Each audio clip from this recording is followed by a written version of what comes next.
हम लोग अभी परवर्ती मौर्य सम्राट के बारे में बात करेंगे, जो 236 ईस्वी पूर्व से लेकर 184 ईस्वी पूर्व के बीच में हुए हैं। और लगभग सारे ही जो उत्तराधिकारी थे इनके, अशोक के, वो कहीं न कहीं अक्षम भी थे और अयोग्य थे।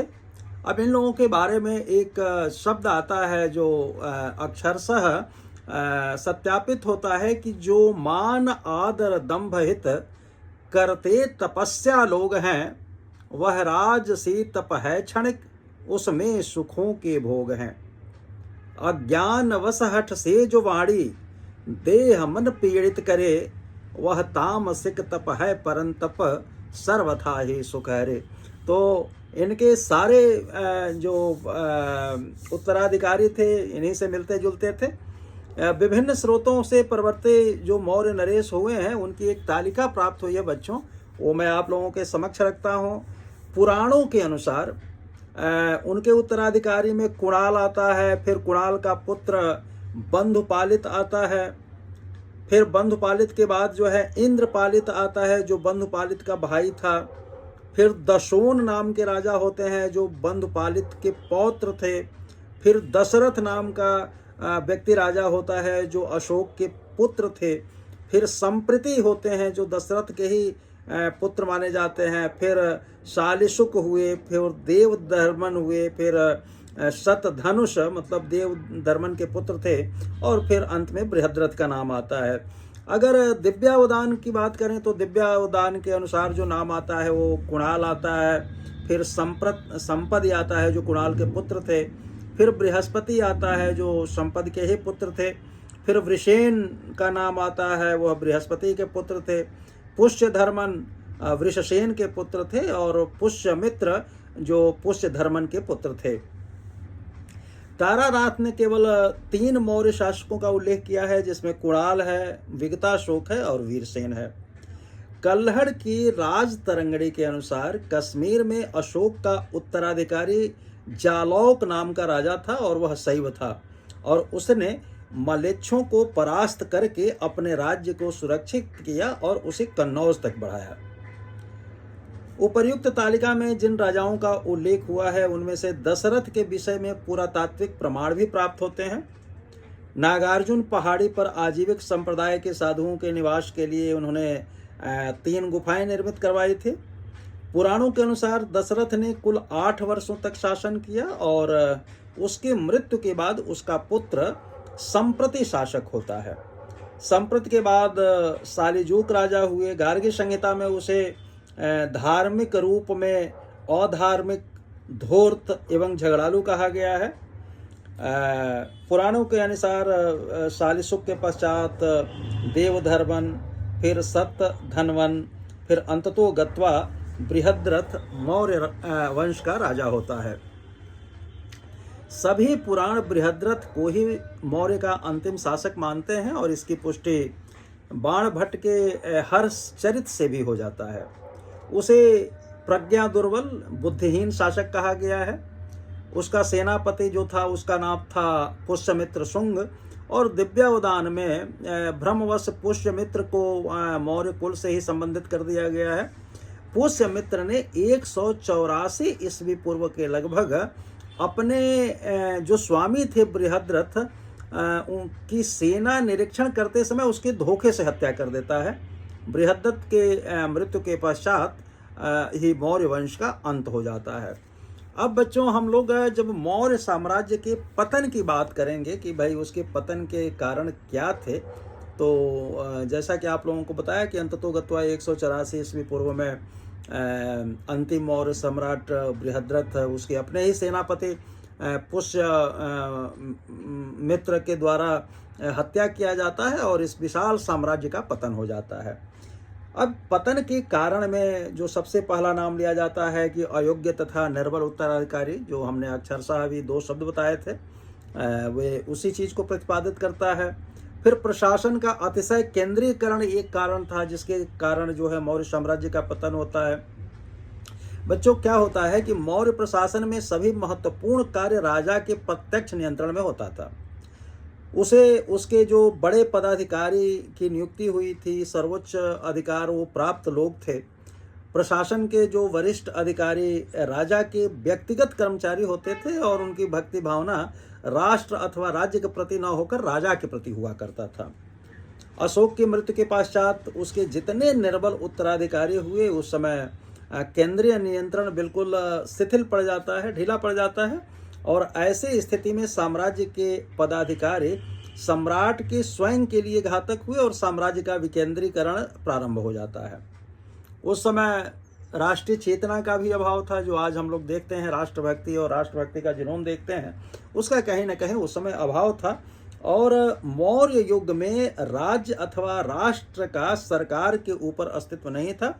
इस समय राष्ट्र के निर्माण के लिए आवश्यक तत्व जैसे समान प्रथाएं होती है, समान भाषा होता है, समान ऐतिहासिक परंपरा होती है, पूरे साम्राज्य में कहीं भी इसके दर्शन नहीं होते। उदाहरण में आप देखिए ना, जब कभी भी भारत पर यवनों के आक्रमण हुए, उनका सामना स्थानीय राजाओं और सरदारों के द्वारा अलग अलग ढंग से किया जाता है। पोरस का जब सिकंदर से युद्ध चल रहा था, अथवा सुभगसेन अंत्योकस को भेंट कर रहा था, तो यह कार्य पश्चिमोत्तर भारत में पृथक शासकों के हैसियत से ये लोग कर रहे थे। देश के केंद्रीय भाग के शासकों, विशेषकर पाटलिपुत्र के जो राजा थे, उन्हें किसी प्रकार की सहायता नहीं दी। पोरस को किसी तरह की सहायता नहीं मिली। पोरस जिसकी यूनानियों तक ने प्रशंसा की है, उसका भारतीय स्रोतों में उल्लेख तक नहीं हुआ। चूंकि मौर्य साम्राज्य के लोगों में कोई मूलभूत राष्ट्रीय एकता थी नहीं, अतः राजनीतिक विकेंद्रीकरण निश्चित ही होना अवश्यंभावी हो गया। एक प्रोफेसर रोमिला थापर दिल्ली विश्वविद्यालय की हुई हैं, तो रोमिला थापर ने प्रशासन के संगठन तथा राज्य अथवा राष्ट्र की अवधारणा को ही मौर्य साम्राज्य के पतन का कारण माना है। आर्थिक असमानताएं भी बहुत ज़्यादा थे उसके साम्राज्य में, मौर्य साम्राज्य में। सांस्कृतिक असमानताएं भी थी। विशाल मौर्य साम्राज्य में गंगा घाटी का प्रदेश अधिक समृद्ध था, जबकि उत्तर दक्षिण के प्रदेशों की बात करें तो आर्थिक स्थिति उनकी कमज़ोर थी, कम विकसित थी। पहले भाग की अर्थव्यवस्था कृषि प्रधान थी, जहां व्यापार वाणिज्य उसके लिए उपयुक्त अवसर प्राप्त होते थे और वो काफ़ी विकसित थे। जबकि दूसरे भाग में अस्थिर अर्थव्यवस्था थे, उनके व्यापार वाणिज्य का जो सुविधा था वो भी बहुत कम था। पतन के कारण में आगे अगर हम लोग चलते हैं तो प्रांतीय शासकों के अत्याचार जो थे वो भी एक कारण थे, जो अपने अपने जनता के ऊपर ये लोग किया करते थे। जैसा कि आपको पता है कि पहला विद्रोह तक्षशिला में बिंदुसार के काल में हुआ था, तथा उसके विद्रोह को दबाने के लिए अशोक को भेजा जाता है, और अशोक के वहाँ पहुँचने पर तक्षशिला वासियों ने उससे बताया कि न तो हम राजकुमार के विरोधी हैं और न राजा बिंदुसार के, किंतु दुष्ट अमात्य अर्थात जो अधिकारी गण हैं वह लोग हम लोगों का अपमान करते हैं।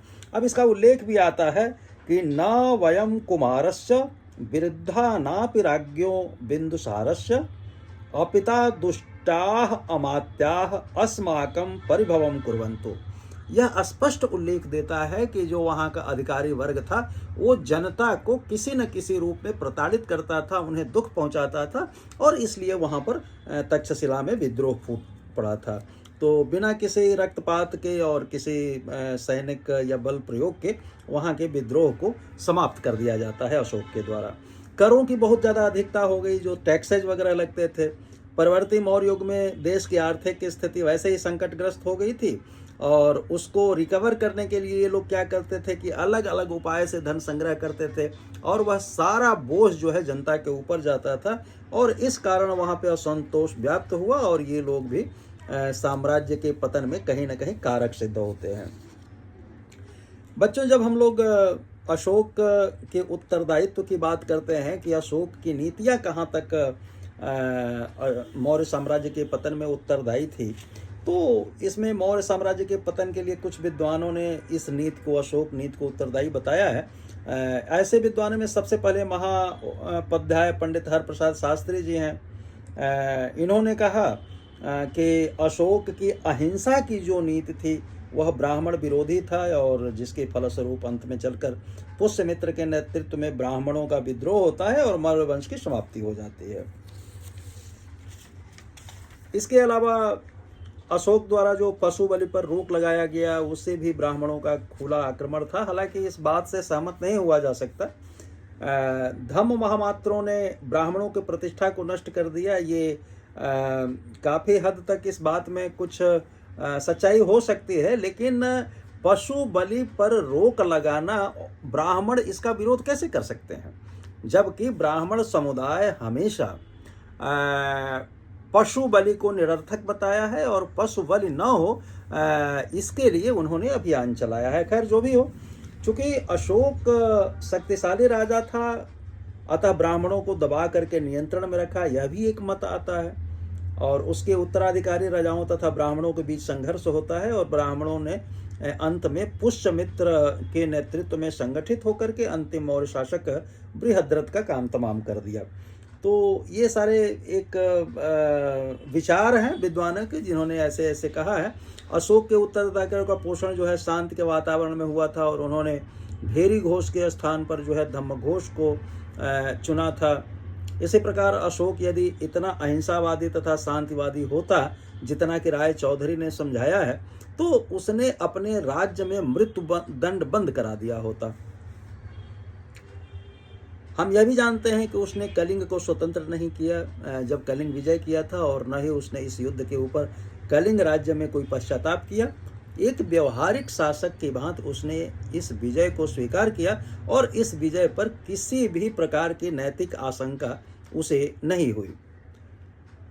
इस विवेचन से स्पष्ट हो जाता है कि अशोक को किसी भी प्रकार से मौर्य साम्राज्य के पतन के लिए बच्चों जिम्मेदार नहीं ठहराया जा सकता। मौर्य साम्राज्य का पतन स्वाभाविक कारणों का परिणाम था और जिसका उत्तरदायित्व अशोक के मत्थे बढ़ना उचित नहीं होगा।